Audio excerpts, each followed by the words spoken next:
ಎಲ್ಲ ಕಡೆ bomb fix ಮಾಡ್ರು. ಬ್ಲಾಸ್ಟ್ ಆದ್ರೆ ಬಿಲ್ಡಿಂಗ್ ಮಣ್ಣಾಕ್ ಬಿಡ್ಬೇಕು.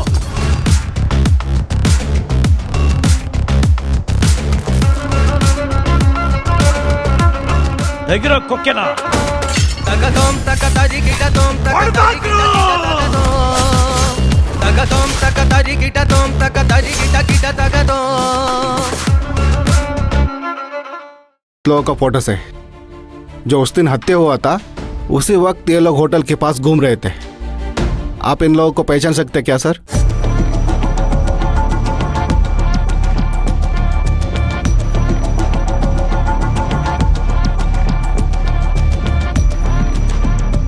ಇಲ್ಲ ಅಳಿ ಅಂದ್ರೆ ನಾನು ಇವ್ರು ಯಾರನ್ನೂ ನೋಡಿಲ್ಲ, ಎಲ್ಲ ಹೊಸ ಮುಖಗಳೇ. ಇಲ್ಲ ಸರ್, ಇವರು ಯಾರು ಅಂತಾನೆ ನಮಗೆ ಗೊತ್ತಿಲ್ಲ. ನೀವು ಈಗಲೇ ಹೇಳಬೇಕು ಅನ್ನೋ ಅವಶ್ಯಕತೆ ಇಲ್ಲ. ಈ ಫೋಟೋಸ್ನೆಲ್ಲ ನಿಮ್ಮ ಮೊಬೈಲು ಕಳಿಸ್ಕೊಡ್ತೀವಿ. ನಿಮ್ಮ ತಾತ ಅವ್ರಿಗೊಂದ್ಸಲ ತೋರಿಸಿ, ಬಹುಶಃ ಏನಾದರೂ ಕ್ಲೂ ಸಿಕ್ಕಿದ್ರೂ ಸಿಗಬಹುದು.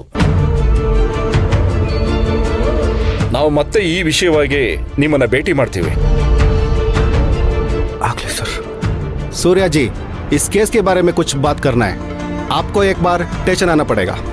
ಖಂಡಿತ ಬರ್ತೀನಿ ಸರ್. ठीक है सर, फिर मिलेंगे. ಸರಿ ಸೂರ್ಯ ಅವರೇ, ನಾನೇನು ಬರ್ತೀನಿ.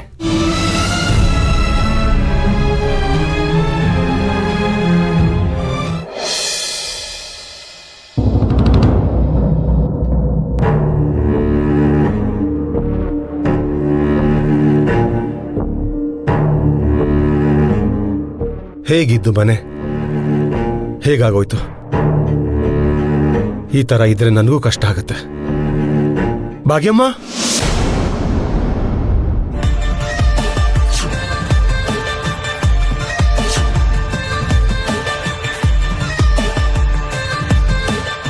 ಹೇಯ್ ಮನೆ ಹಾಳ, ಯಾಕೋ ಇಲ್ಲಿಗೆ ಬಂದಿದ್ಯಾ?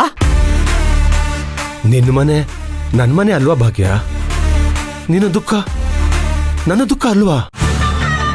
ನಿಮ್ಮ ಮನೆಯವರೆಲ್ಲ ನನಗೆ ಸ್ವಂತ ಅಂದಮೇಲೆ ನಿನ್ನ ದುಃಖದಲ್ಲೂ ನನಗೆ ಪಾಲಿರುತ್ತಲ್ವಾ?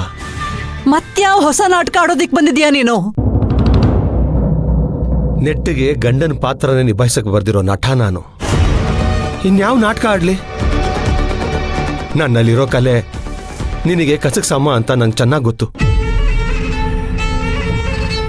ಅದು ಬಿಡು ಭಾಗ್ಯ, ನೋಡು, ನೀನು ಟೆನ್ಷನ್ ತಗೋಬೇಡ. ಯಾಕಂದ್ರೆ ನಿನ್ನ ಆರೋಗ್ಯನೇ ನನಗೆ ಭಾಗ್ಯ. ಅದು ಹಾಳಾಗೋದಕ್ಕೆ ನಾನು ಬಿಡೋಲ್ಲ.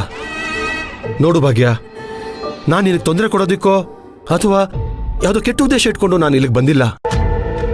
ಈ ಮನೆ